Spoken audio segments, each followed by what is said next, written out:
Processo que se acentua e se diversifica até que se chega ao indivíduo. O impulso estabelecido pelo primeiro despertar das energias da mônada em cada um desses 7 tipos tem apenas breve existência com forma, e é suficiente estudar apenas um desses tipos, sendo os outros 6 semelhantes no princípio. Entretanto, qualquer experiência que seja ganha por meio dessas breves existências na forma, traduz-se por uma crescente sensibilidade à vida por parte da mônada, ela que é a fonte e causa dessas experiências. E como esta vida estimulável consiste, muitas vezes, em vibrações incompatíveis entre si, por causa da diversidade das excitações que as determinam, nasce na mônada uma tendência à separação. As forças que vibram harmonicamente agrupam-se para agir em conjunto, até que diversas submônadas, se pode usar o termo, estejam formadas e dotadas da mesma característica fundamental, mas diferindo entre si pelos detalhes, como matizes de uma mesma cor. Estas mônadas secundárias, sob a ação de vibrações dos níveis inferiores do plano mental, transformam-se nas mônadas do segundo reino elemental, pertencente à região da forma daquele plano.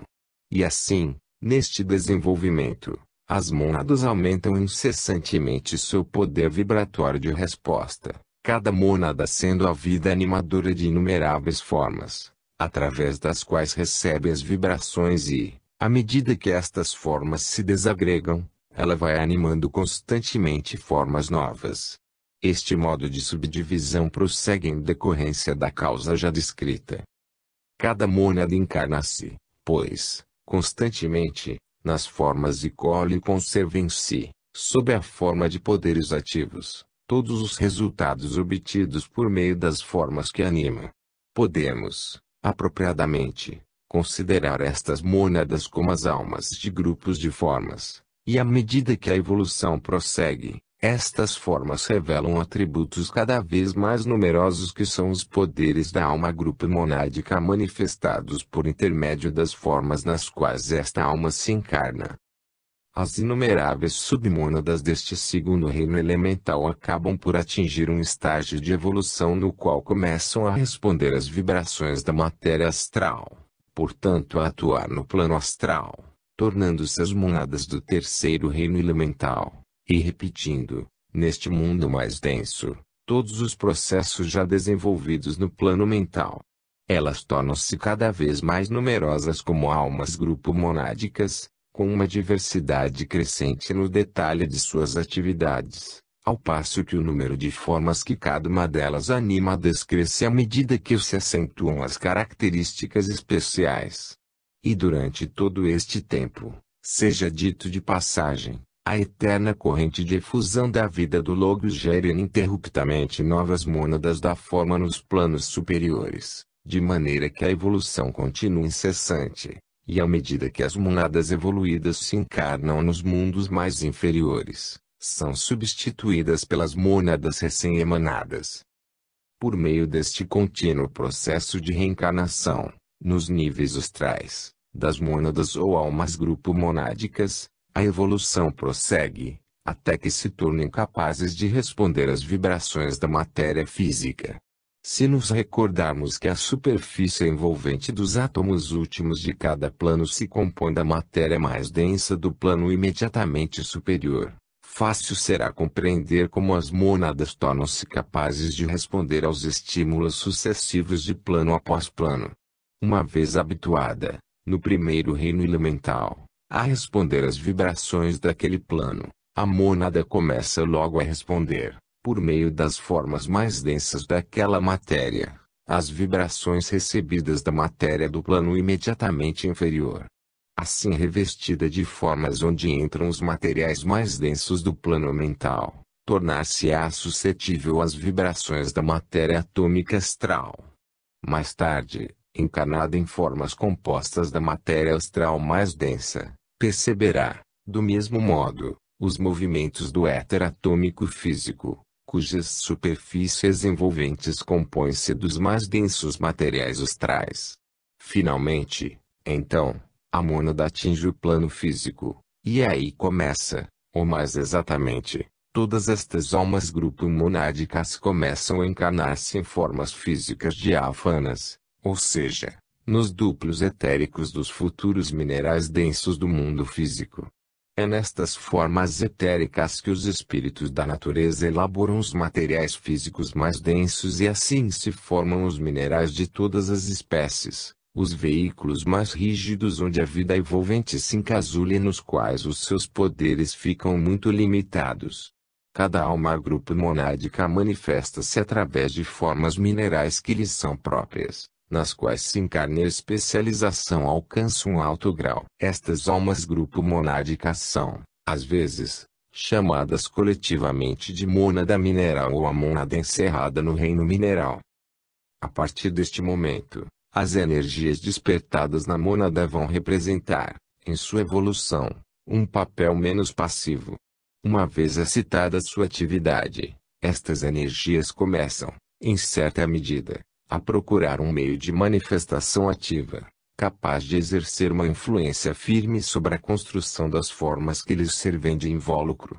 À medida que a sua vida crescente se torna incompatível com a rigidez do mineral, as formas mais plásticas do reino vegetal começam a manifestar-se e, durante toda a sua peregrinação pelos reinos físicos, recebem a ajuda dos espíritos da natureza. No reino mineral, nota-se já uma tendência acentuada para a organização definida da forma, o estabelecimento de certas linhas ao longo das quais o crescimento se processa.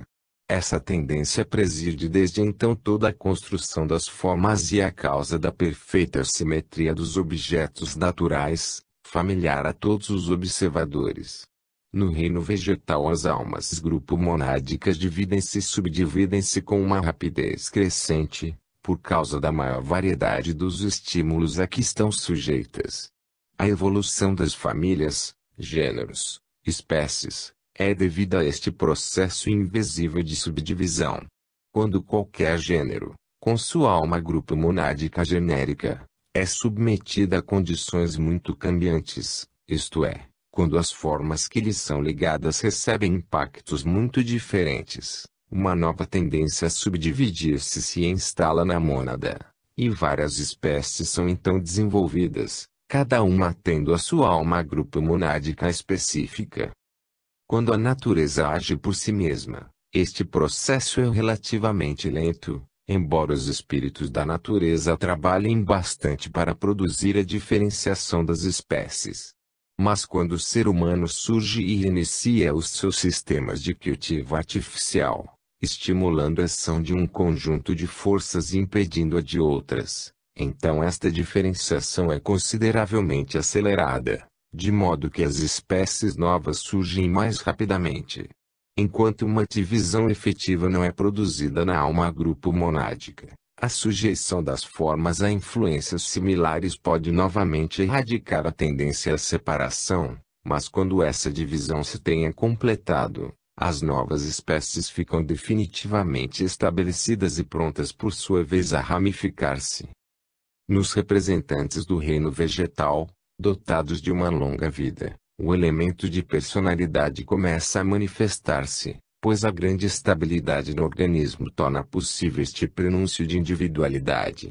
Na árvore que vive muitas vezes séculos, a recorrência das condições análogas reforça esses estímulos, as estações repetindo-se ano após ano, as consecutivas modificações internas que elas ocasionam, a subida da seiva, o rebento das folhas, o contato do vento, do sol, da chuva, todas estas influências exteriores, com sua progressão rítmica, suscitam vibrações correspondentes na alma grupo monádica, e como a sequência se imprime pela contínua repetição, o retorno de uma vibração conduz a uma tênue expectativa de sua sucessora que sempre se repete.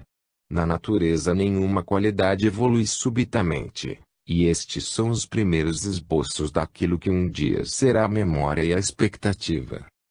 No reino vegetal aparece também o antegosto da sensação, evoluindo nos seus representantes mais elevados o que o psicólogo ocidental poderia denominar sensação maciça do prazer ou da dor. Devemos recordar que a mônada agrupou em torno de si matéria de cada um dos planos, através dos quais desceu, e que pode, por consequência, entrar em contato com as vibrações desses planos, das quais as primeiras que se fazem sentir são as mais fortes e as que se ligam às formas mais grosseiras da matéria do plano. O calor do sol e o frio que sua ausência produz, acabam por afetar a consciência monádica, e seu invólucro astral, envolto em tênues vibrações, dão nascimento à vaga sensação maciça de que já falamos. As chuvas e a seca, que afetam a própria constituição da forma e seu poder de transmitir as vibrações à mônada animadora, constituem um destes pares de opostos, cuja atuação desperta o reconhecimento de diferença que é a raiz similar de toda sensação e, mais tarde, de todos os pensamentos. Assim, por encarnações repetidas, as almas grupo monádicas evoluem através do reino vegetal, até que aquelas que animam os membros mais elevados do reino estejam prontas para uma nova etapa.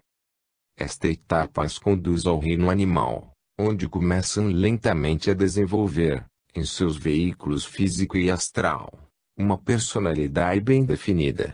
O animal, com liberdade de movimento, submete-se a uma variedade muito maior de experiências que a planta não pode experimentar, sempre fixa em um mesmo ponto, e esta diversidade, como sempre, vem apressar a diferenciação.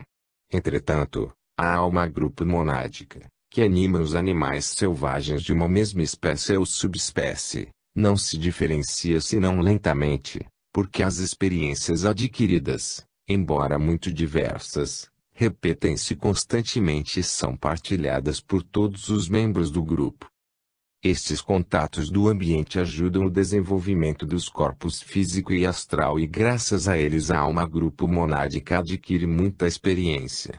Quando a forma de um membro do grupo morre, a experiência adquirida por meio dessa forma é acumulada na alma grupo monádica e comunica-lhe como que uma certa coloração.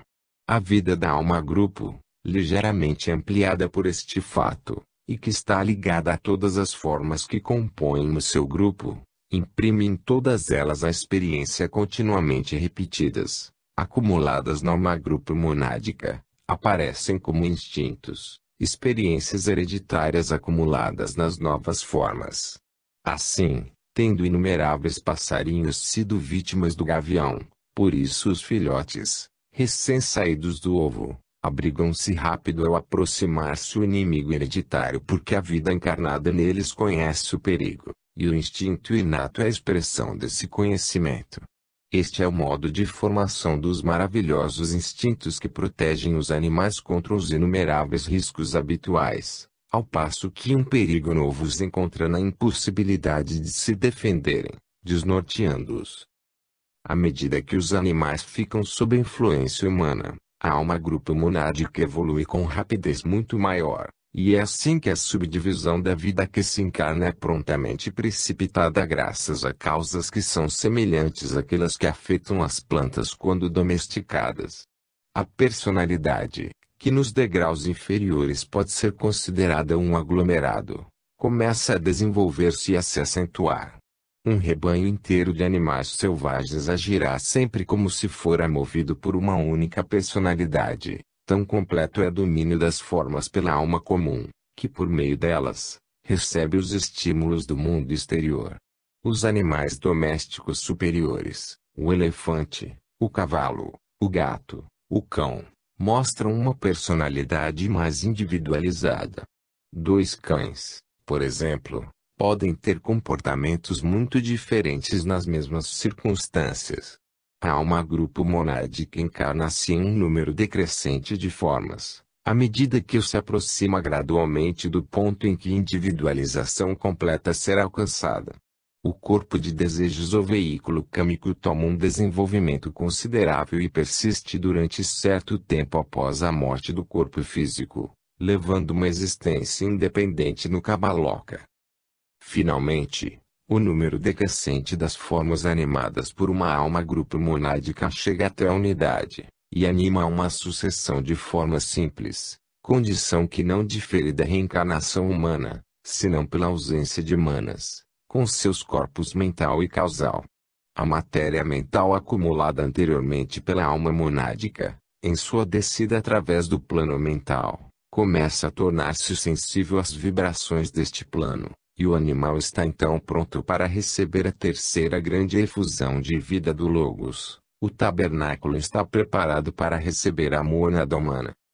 A mônada humana é, como já vimos, tríplice em sua natureza, seus três aspectos sendo designados respectivamente pelos termos espírito, alma espiritual e alma humana, ou seja, Atma, Buddhi e Manas.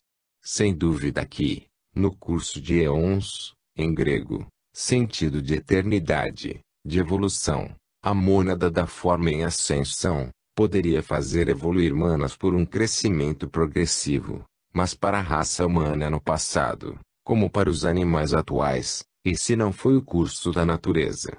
Uma vez pronta a casa, o morador desceu, dos planos superiores do ser, a vida átmica desceu, velando-se em Buddhi, semelhante a um fio de ouro, e seu terceiro aspecto, Manas, manifestando-se nos níveis superiores da região sem forma do plano mental, surgiu, incipiente na forma, e o corpo causal embrionário resultou desta projeção. Foi assim que se produziu a individualização do espírito, o seu envolvimento na forma. Este espírito, envolto no corpo causal, constitui a alma, o indivíduo, o ser verdadeiro. É nesse momento que ele nasce, pois embora a sua essência seja eterna, sem nascimento e sem morte, a sua entrada no tempo como um indivíduo é assim determinada. Ainda mais, esta efusão de vida atinge as formas que evoluem, não diretamente, mas por intermediários. Quando a raça humana conseguiu atingir o grau de receptividade apropriado, alguns grandes seres chamados os filhos da mente, projetaram nos seres humanos a centelha monádica de Atma Buddhi Manas, necessária à formação da alma nascente. E alguns destes grandes seres chegaram a encarnar-se em formas humanas, a fim de atuarem como guias e instrutores da humanidade recém-nascida. Estes filhos da mente já tinham completado sua evolução intelectual em outros mundos, e vieram a este mundo mais jovem, com o fim de auxiliar, assim, a evolução da raça humana. São verdadeiramente os pais espirituais da grande massa da nossa humanidade. Outras inteligências, muito inferiores às que acabamos de mencionar, seres humanos que evoluíram em ciclos anteriores, em outro mundo, encarnarão-se entre os descendentes dos que acabavam de receber suas almas nascentes, como foi descrito. À medida que esta raça evoluía, os tabernáculos humanos se aperfeiçoavam, e milhares de almas, que esperavam a oportunidade de se encarnarem a fim de prosseguir na sua evolução, vieram a nascer entre os filhos da terra. Estas almas, já parcialmente evoluídas, são também mencionadas nas antigas tradições como sendo filhos da mente, porque eram dotadas de mentalidade, embora em graus comparativamente restrito. Podemos chamá-las almas jovens, para distingui-las igualmente das almas embrionárias da massa humana, bem como das almas dos grandes instrutores. Estas almas jovens, em razão de sua inteligência mais evoluída, formaram os tipos dirigentes do mundo antigo, as classes dotadas de mais alta mentalidade, e portanto, de maior poder de adquirir o conhecimento. Foram estes os dominadores, na antiguidade, dos seus irmãos menos evoluídos. Esta é a origem das diferenças enormes de capacidade mental e moral que separam as raças mais evoluídas das mais atrasadas, e que, mesmo dentro dos limites de uma mesma raça, distanciam o profundo pensador filosófico do tipo quase animal dos mais retardados de sua própria nação. Entretanto, são apenas diferenças do grau da evolução, unidade das almas e sempre foram reconhecidas através de toda a história da humanidade em nosso globo. Por mais longe que possamos retroceder no curso da história conhecida, encontramos sempre, lado a lado, a sublime inteligência brutal e ignorância, e os registros ocultos, remontando ainda mais longe, Contam-nos uma história análoga com relação aos primeiros milênios da humanidade. Isto não deve nos afligir, como se uns tivessem sido injustamente favorecidos e outros em contrário da luta pela existência. A alma mais elevada teve a sua infância e juventude, em mundos anteriores, onde outras almas a excediam amplamente, assim como hoje ela excede, por sua vez, suas irmãs mais novas. A alma mais rudimentar atingirá o nível em que nossos superiores estão, e outras almas, ainda por nascer, virão ocupar seu atual lugar na escala da evolução. As coisas nos parecem injustas porque destacamos o nosso mundo do lugar que ocupa no conjunto geral da evolução, considerando-o isoladamente, como se não tivesse nem predecessores nem sucessores. É a nossa ignorância que vê injustiça. Os caminhos da natureza são iguais. A cada um de seus filhos ela proporciona sucessivamente a infância, a mocidade e a maturidade. A culpa não é sua, se a nossa tolice exige que todas as almas ocupem, ao mesmo tempo, o mesmo estágio de evolução e se a chamamos de injusta porque nossas pretensões não se realizam. Teremos mais facilidade em compreender a evolução da alma se a tomarmos no ponto em que havíamos deixado, isto é, no momento preciso em que o homem animal estava pronto a receber, como veio a receber, a sua alma embrionária. Para evitar uma incompreensão, é necessário observar que desse ponto em diante não haveria duas mônadas no ser humano, a que edificou o tabernáculo humano e a que desceu para habitá-lo, e cujo aspecto mais inferior foi denominado por nós alma humana. Tomemos mais uma vez uma comparação de H.P. Blavatsky, no sentido de que, assim como dois raios de sol podem passar por um orifício de uma janela, para em seguida se mesclarem em um único raio, embora tenham sido dois, assim também ocorre o mesmo com estes dois raios do Sol Supremo, o Divino Senhor do nosso universo. O segundo raio, ao entrar no tabernáculo humano, funde-se com o primeiro, imprimindo-lhe um acréscimo de energia e brilho novo, e a mônada humana, como uma unidade, começa sua tarefa gigantesca de desenvolver no ser humano os poderes superiores dessa vida divina, de onde surgiu. A alma embrionária, o pensador, tinha no início, como corpo mental embrionário, o invólucro de substância mental que a mônada da forma tinha trazido consigo, mas não havia ainda se organizado para qualquer possibilidade de funcionamento. Não passava de um germe de um corpo mental, ligado a um simples germe de um corpo causal, e por muitas vidas a potente natureza a desejo se impunha à alma, arrastando-a ao longo da estrada de suas próprias paixões e apetites e lançando-a contra todas as furiosas vagas de sua descontrolada animalidade. Por mais repugnante que à primeira vista possa parecer a alguém esta vida primitiva da alma, quando olhada do nível mais elevado que agora já atingimos, não deixou de ser indispensável a germinação dos princípios mentais. A noção de diferença, a percepção de que uma coisa é diferente de outra constitui uma fase preliminar, sem a qual nenhum pensamento poderia existir. E a fim de despertar esta percepção na alma, até então incapaz de pensar, foi necessário que ela recebesse o choque de contrastes enérgicos e violentos, capazes de lhe fazer sentir a força, as diferenças. Eis porque se sucedem, golpes após golpe, os prazeres desregrados e as dores brutais. O mundo exterior vem martelar a alma através da natureza do desejo, até que se despertem as percepções lentas que, após repetições sem números, acabam por ficar registradas na memória. O pensador armazena, como já vimos, a pouca experiência adquirida em cada vida, e assim o lento progresso se faz. Progresso muito lento, sem dúvida, porque quase nada foi ainda pensado e, por consequência, quase nada ainda foi feito para a organização do corpo mental.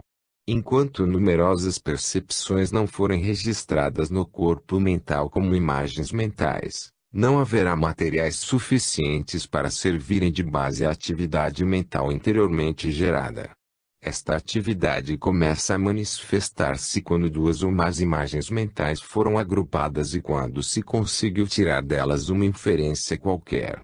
Por mais elementar que seja, esta inferência foi o início do próprio raciocínio, o germe de todos os sistemas de lógica gerados ou assimilados depois, pelo intelecto humano. Esta atividade inicial do raciocínio fica, antes de tudo, exclusivamente a serviço da natureza do desejo, para aumentar o prazer e diminuir a dor, mas cada nova operação vem a aumentar a atividade do corpo mental e estimulando a um funcionamento mais rápido. Facilmente se vê que o homem, neste período de infância, não possui a menor noção, nem do bem nem do mal. Para ele o certo e o errado não existem. O certo é o que está de acordo com a vontade divina, o que contribui para o progresso da alma, o que tende ao mesmo tempo a fortificar a natureza superior do homem e a educar e subjugar a inferior.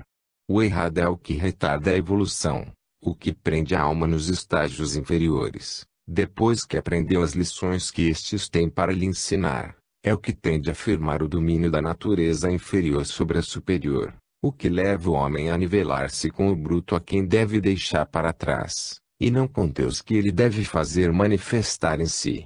Antes que o homem possa distinguir o bem do mal, é necessário que descubra a existência da lei, e isto ele só pode descobrir buscando tudo que o atrai no mundo exterior, apegando-se a todos os objetos desejáveis, e então aprendendo pela experiência, doce ou amarga, se o seu prazer estava em harmonia ou em conflito com a lei. Tomemos um exemplo palpável, tal como o desejo de um alimento agradável, e vejamos como o homem primitivo poderia aprender com isso sobre a existência de uma lei natural. No primeiro momento, o alimento aplaca a fome e satisfaz o gosto e daí resulta apenas o prazer, porque o ato se harmoniza com a lei. Em outra ocasião, desejando aumentar o prazer, ele come excessivamente e sofre as consequências, porque transgrediu a lei. Uma perturbadora experiência para a inteligência incipiente, como o agradável se torna doloroso pelo excesso. Depois de muitas vezes o desejo conduzi-lo ao excesso e, em cada uma delas, sofrer as consequências dolorosas, o homem, finalmente, aprende a moderação, isto é, aprende a ajustar seus atos corporais em harmonia com a lei física, porque ele descobre que há certas condições que o afetam, sem que possa dominá-las e que somente observando-as pode assegurar a felicidade física. Experiências do mesmo gênero constantemente o atingem, trazidas pelos diversos órgãos corporais, com uma infalível regularidade. Seus desejos impetuosos trazem-lhe o prazer ou a dor, se ajustaram ou não às leis da natureza e sua experiência gradualmente acrescida, começa a guiar seus passos e a influir na sua escolha. Não lhe é necessário começar de novo sua experiência em cada vida porque em cada novo nascimento já traz consigo faculdades mentais ligeiramente aumentadas, uma reserva que sempre se expande. Já disse que nestes primeiros tempos, o crescimento era muito lento porque havia apenas o alvorecer da atividade mental e, quando o homem deixava seu corpo físico pela morte, passava a maior parte do seu tempo no Kabaloka, e entrando em sonolência no breve período devachânico para assimilação inconsciente de algumas pequenas experiências mentais, ainda não desenvolvidas suficientemente para uma existência celeste mais ativa. Seja como for, o corpo causal, indestrutível, estava lá para servir de receptáculo às qualidades do homem, e para transmiti-las à sua vida terrestre seguinte, onde continuará o seu desenvolvimento. O corpo causal representa no homem o mesmo papel que a alma grupo monádica preenche nos graus anteriores da evolução, e em ambos os casos é esta entidade permanente que torna possível a evolução. Sem ele, o acúmulo de experiências mentais e morais, que se mostram como faculdades, seria tão impossível como seria a acumulação das experiências físicas que se exprimem pelas características de raça e família sem a continuidade do protoplasma físico.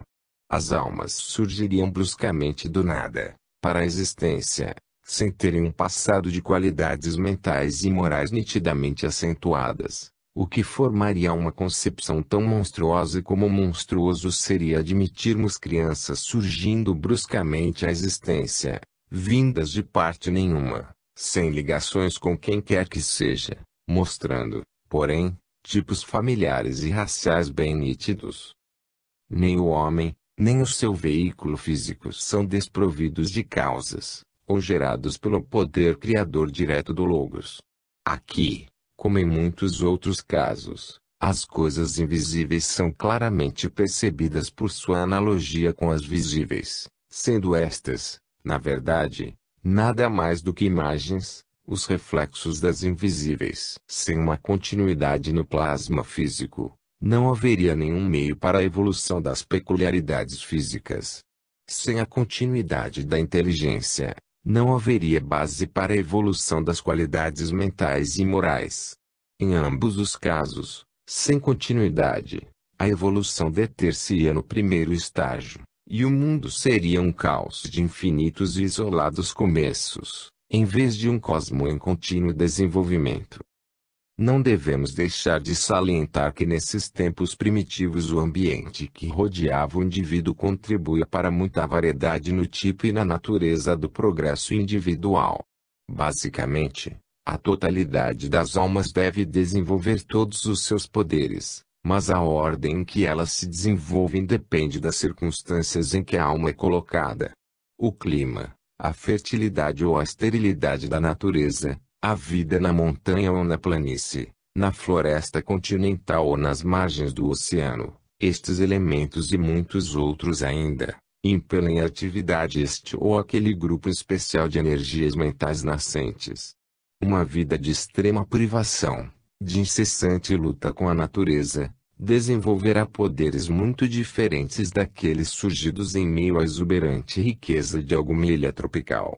Estes dois grupos de poderes são igualmente necessários, porque a alma deve conquistar todas as regiões da natureza, mas diferenças notáveis podem assim se desenvolver em almas da mesma idade, e uma pode parecer mais adiantada que outra, conforme o observador apreciar mais os poderes práticos ou aqueles mais contemplativos da alma, as energias ativas voltadas para a ação exterior ou as faculdades calmas de reflexão, voltadas para o interior.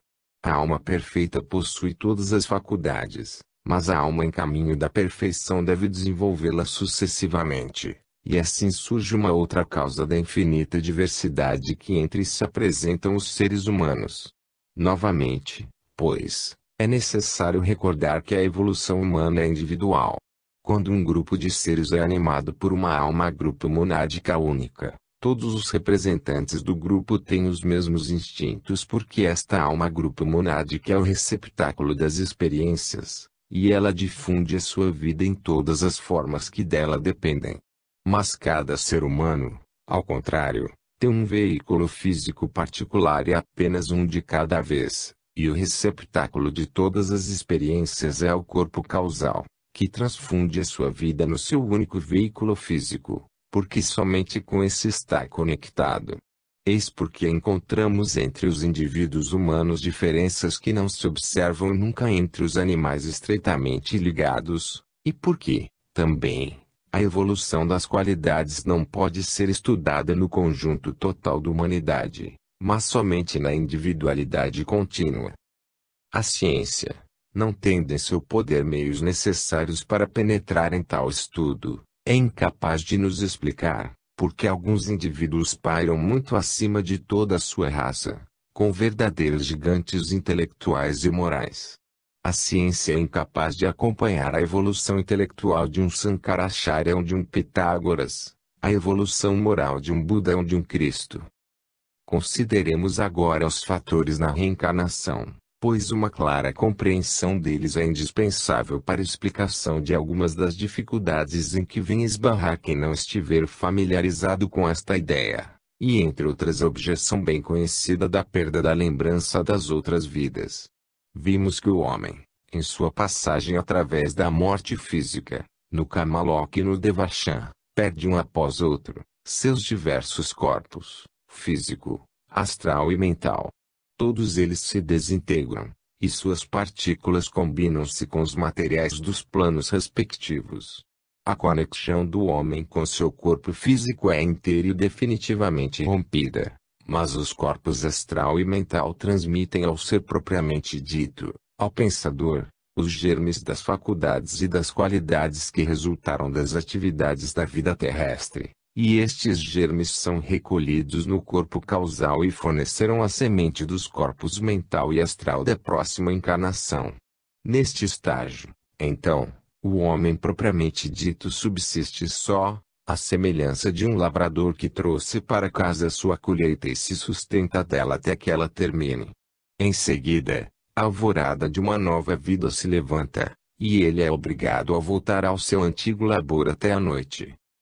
A nova vida tem seu início pela vivificação dos germes mentais. Estes germes valem-se dos materiais dos níveis inferiores do plano mental, até que um corpo mental seja formado deles e que representa exatamente o estágio mental atingido pelo homem e que exprima, sob a forma de órgãos, todas as suas faculdades mentais. As experiências do passado não existem como imagens mentais neste novo corpo porque, como imagens mentais, foram dispersadas com a morte do antigo corpo mental e somente sua essência e seus efeitos permanecem na faculdade mental. Foram o alimento da mente, os materiais com que ela elaborou a base dos novos poderes, e que no corpo mental em formação reaparecem na forma desses poderes, determinando a qualidade de seus materiais e a perfeição de seus órgãos. Quando o homem, o pensador, se reveste de um novo corpo para sua próxima vida nos níveis mentais inferiores, prossegue vivificando os germes astrais para construir para si um novo corpo astral para sua vida no plano respectivo.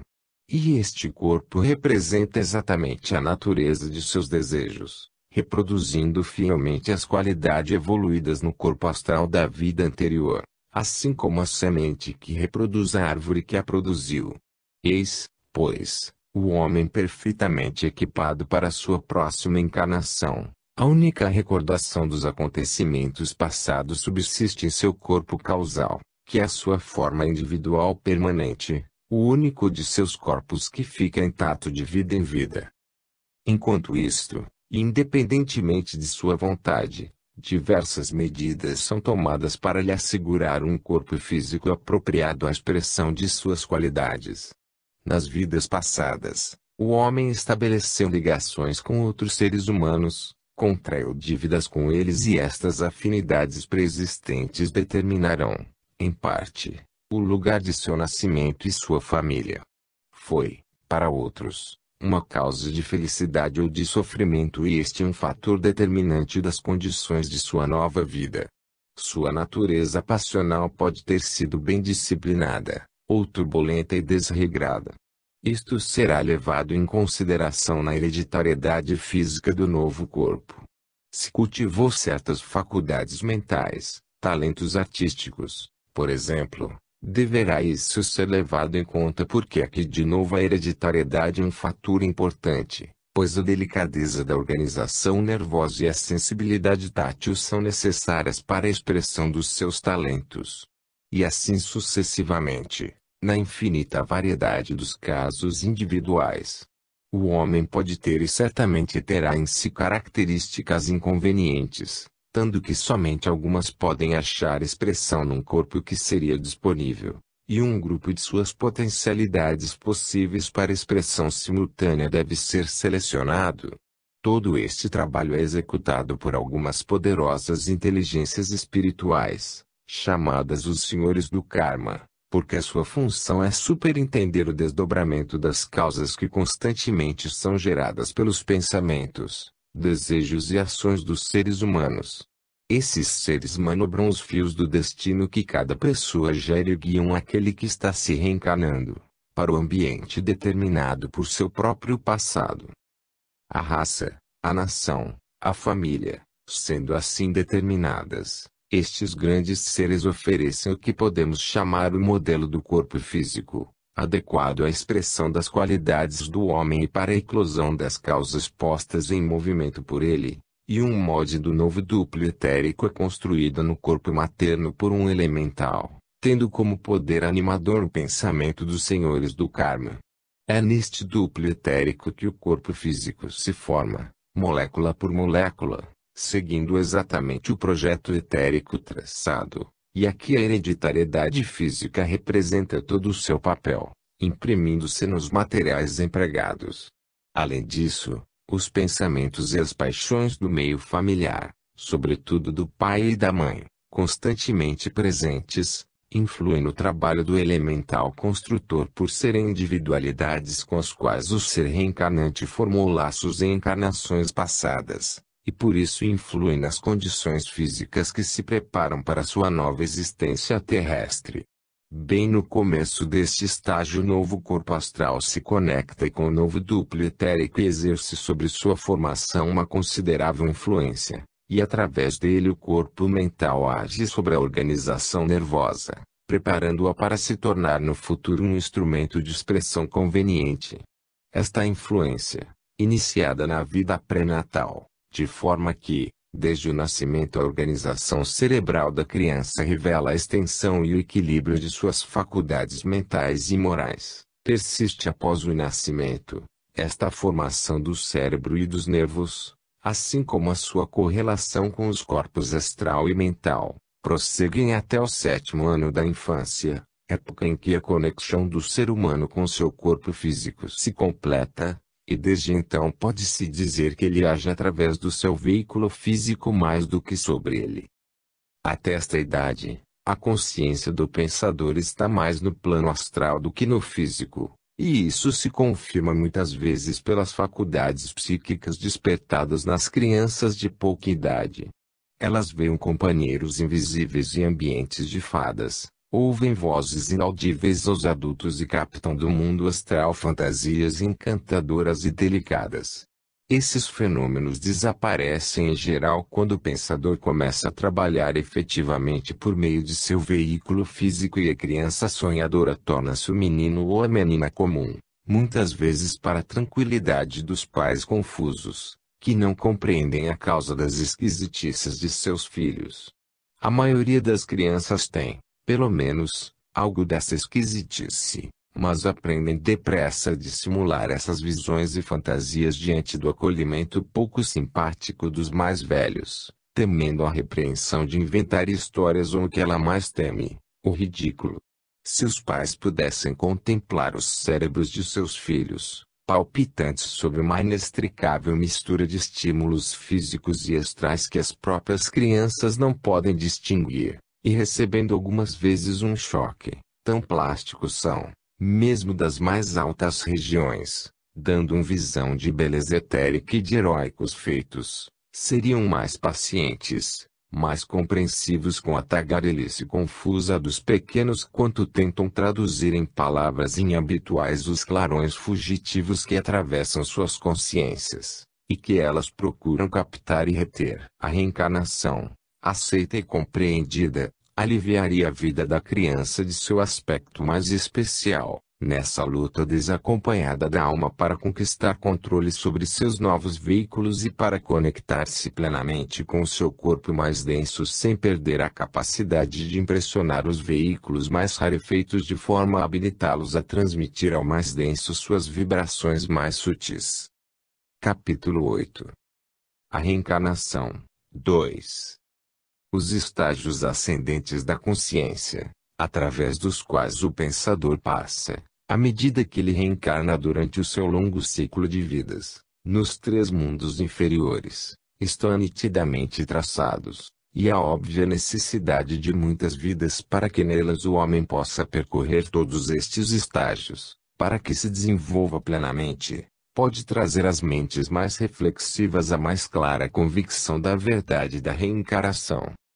O primeiro destes estágios é aquele em que todas as experiências são sensoriais, sendo a única contribuição feita pela mente a de reconhecer que o contato de certos objetos é seguido por uma sensação de prazer, enquanto que com outros é uma sensação de dor.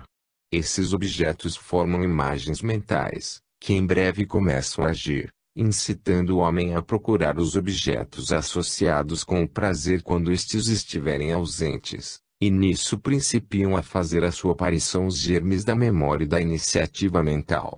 Esta primeira divisão sumária do mundo exterior é seguida pela aplicação, ao prazer e à dor, da noção de quantidade, a que já fizemos alusão. Neste estágio da evolução a memória é efêmera, em outros termos, as imagens mentais são muito passageiras. A ideia de prever o futuro com base no passado, mesmo do modo mais simples, ainda não despontou no pensador incipiente, e suas ações são guiadas pelo mundo exterior, pelos impactos que o alcançam vindos de fora, ou quando muito, pelas exigências imperiosas provenientes de seus desejos, paixões, apegos e gratificação. Em troca de uma satisfação imediata, ele despreza qualquer coisa, por mais indispensável que seja ao seu bem-estar futuro. A necessidade do momento se sobrepõe a qualquer outra consideração.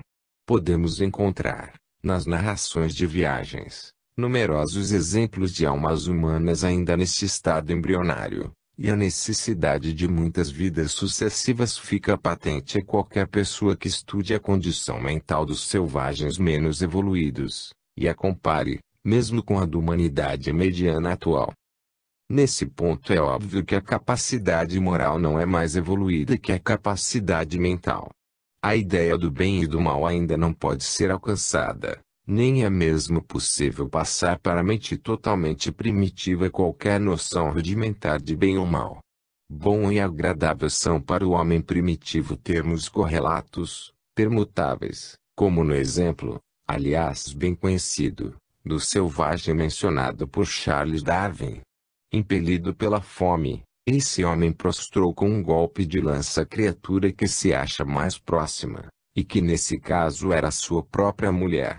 Um europeu censurou-lhe a crueldade do ato cometido, mas não conseguiu abalá-lo de modo algum porque o selvagem estava na suposição de que, ao ser repreendido por ter comido sua mulher, o estrangeiro apenas julgava pouco apetitosa ou indigesta a carne dela. E, ao terminar a refeição, procurando tranquilizar o europeu, com um sorriso de sossegada indiferença e acariciando o ventre com um ar satisfeito, exclamou: ela estava excelente. Comparemos mentalmente a distância moral entre esse homem e São Francisco de Assis, e veremos que deve haver, ou uma evolução das almas como a dos corpos, ou de outra maneira no reino da alma deve ocorrer um incessante milagre, criações sem nexo. Dois caminhos existem, segundo os quais o homem pode emergir gradualmente desta condição mental embrionária. Pode ser governado diretamente por seres mais evoluídos do que ele, ou pode ser abandonado a um crescimento lento e sem auxílio. Neste último caso incontáveis milênios se passariam, porque sem exemplo e sem disciplina, submetido às influências mutáveis dos objetos exteriores e ao confronto com os seus semelhantes, tão pouco evoluídos quanto ele, as suas energias interiores só muito lentamente poderiam ser despertadas. Na verdade, é pelo caminho do preceito e dos exemplos diretos, e também da disciplina, que o homem tem evoluído.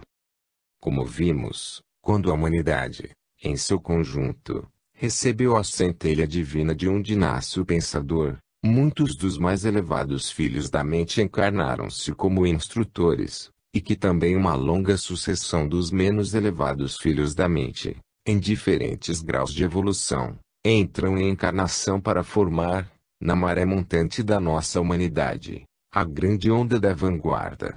Estes últimos, sob a inspiração benfazeja dos grandes instrutores, governam os seres humanos menos evoluídos, e a obediência, imposta por meio de regras elementares do reto viver, muito elementares no começo, apressou em muito o desenvolvimento das faculdades mentais e morais nas almas embrionárias.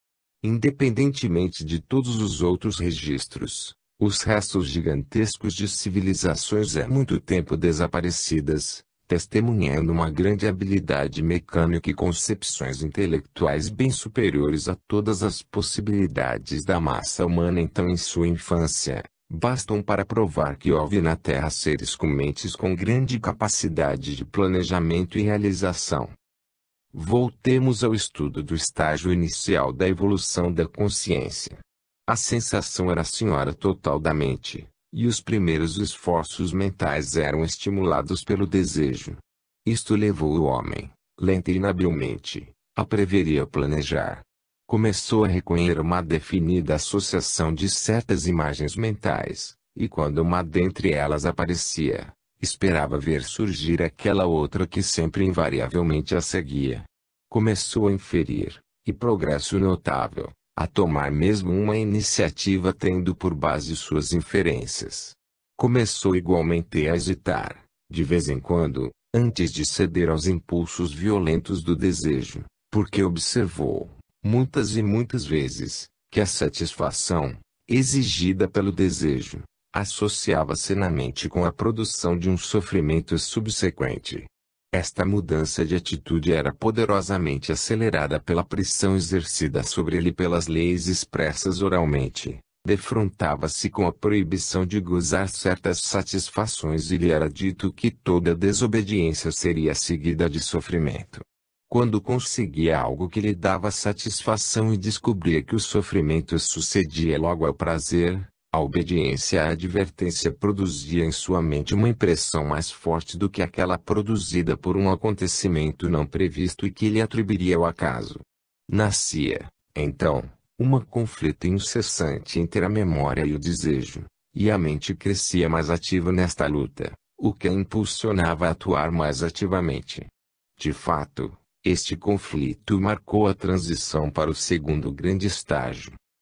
Neste segundo estágio, começa a surgir o germe da vontade. O desejo e a vontade guiam as ações do homem. A própria vontade foi definida como sendo um desejo que emerge triunfante do conflito dos desejos, mas esta é uma concepção primitiva e superficial, que nada explica. O desejo é a energia do pensador se exteriorizando, determinada a sua direção pela atração dos objetos externos. Vontade é a energia do pensador se exteriorizando, determinada em sua direção pelas conclusões tiradas pela razão de suas passadas experiências, ou pela direta intuição do próprio pensador. Em outros termos, o desejo é guiado pelo exterior, a vontade, pelo interior. No início da evolução humana, o desejo é soberano absoluto e arrasta o homem em todas as direções. Na fase média, o desejo e a vontade estão em conflito perpétuo, e ora um tem vitória, ora o outro. No final o desejo morre, e a vontade governa com autoridade absoluta e incontestável. Até que o pensador esteja suficientemente desenvolvido para ver diretamente, dirigirá sua vontade por intermédio da razão, e como a razão pode tirar conclusões apenas do conjunto de imagens mentais, que formam a sua experiência, e como este conjunto é limitado, a vontade dirige a todo instante ações errôneas.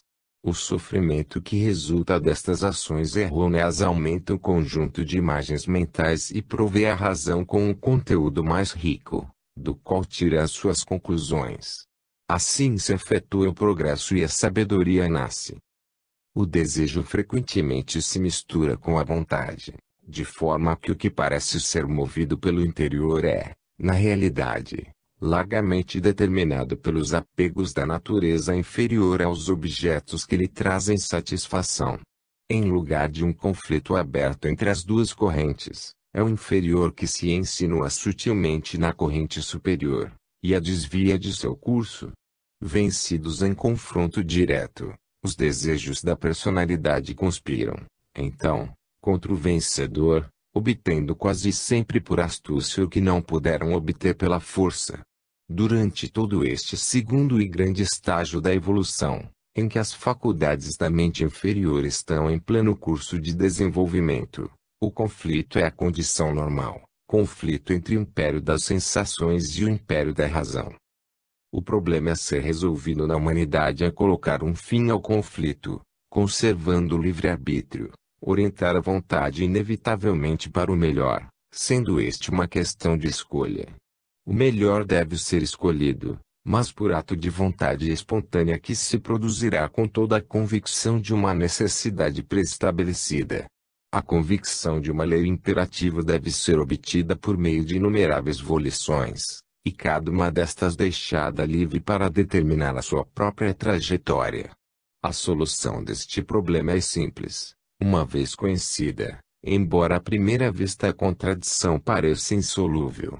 Que o ser humano seja livre para escolher as suas ações, mas que se compreenda que toda ação é acompanhada de um resultado inevitável. Que transite livremente entre todos os objetos de prazer e tome o que quiser, mas receberá todos os resultados de sua escolha, sejam deliciosos ou penosos. Chegará um momento que rejeitará, também, livremente, os objetos cuja posse foi para ele causa de sofrimentos. Não os desejará mais, uma vez plenamente convencido, pela experiência adquirida, de que sua posse conduz à dor. Embora todos os seus esforços sejam para conservar o prazer e para evitar o sofrimento, nem por isso evitará a ação fatal da lei, e a lição se repetirá tantas vezes quantas necessário. A reencarnação se desdobrará em tantas vidas quantas forem julgadas indispensáveis ao mais indolente dos alunos. Pouco a pouco, o desejo de um objeto que acarreta o sofrimento vai se extinguindo, e quando este objeto se apresentar com todo o seu brilho sedutor, será rejeitado, não mais por compulsão, porém por livre escolha. Não é mais desejável, perdeu seu poder de sedução. E assim com todas as coisas, cada vez mais a escolha se harmoniza com a lei. Os caminhos do erro são muitos, o caminho da verdade é só um. Quando todos os caminhos do erro foram percorridos, quando se reconhece que conduzem todos ao sofrimento, a determinação de percorrer o caminho da verdade é inevitável porque é baseada no conhecimento. Os reinos inferiores funcionam harmoniosamente compelidos pela lei. O reino humano é um caos de vontades conflitantes, em rebelião e luta contra a lei. Mas, por fim, este caos se transforma em unidade mais nobre, uma escolha harmoniosa de voluntária obediência que, pelo fato de ser voluntária, baseada no conhecimento e na recordação dos frutos da desobediência, é estável, e nenhuma tentação jamais a perturbará. Ignorante e inexperiente, o homem esteve sempre à beira do abismo. Tornado um Deus, conhecendo por experiência o bem e o mal, a sua determinação para o bem eleva-se acima de todas as vacilações. No domínio da moral, a vontade recebe geralmente o nome de consciência e está sujeita às mesmas dificuldades neste campo, como em suas outras atividades. Enquanto se tratar de ações muitas e muitas vezes repetidas, cujas consequências são familiares à razão e ao pensador, a consciência fala rapidamente e com firmeza. Mas quando sobrevêm problemas pouco habituais, cuja solução a experiência não pode dar, a consciência já não fala com a mesma certeza. Recebe da razão, que apenas possui conclusões duvidosas, uma resposta hesitante, e o pensador nada pode dizer, se a sua experiência não abrange as circunstâncias que agora se apresentam. Daí que a consciência muitas vezes decide erradamente, isto é, que a vontade, não recebendo nenhuma indicação nítida, seja da razão, seja da intuição, dirige as ações equivocadamente. Não podemos também deixar de considerar a influência que exercem do exterior sobre a mente as formas pensamento de outras origens, amigos, família, comunidade, nação. Todas estas influências envolvem e impregnam a mente com sua atmosfera própria, deformando a aparência de todas as coisas e falseando todas as proporções. Muitas vezes a razão, influenciada desta maneira, não consegue julgar com calma, de acordo com a sua própria experiência, mas extrai conclusões falsas porque examina as coisas através de um meio que as deforma. A evolução das faculdades morais é largamente estimulada pelas afeições, por mais egoístas e animais que sejam, durante a infância do pensador. Os mandamentos de moralidade são formulados pela razão iluminada, que discerne as leis pelas quais a natureza se manifesta, guiando a conduta humana em harmonia com a vontade divina. Mas o impulso para obedecer estes mandamentos, quando nenhuma outra força compele, tem suas raízes no amor, nesta divindade que se oculta no coração de cada ser humano, sempre pronta a se irradiar e se doar aos outros. A moralidade começa no pensador incipiente quando, pela primeira vez, é movido ao amor pela esposa, filho ou amigo, a fazer alguma ação que sirva ao ser amado sem nenhum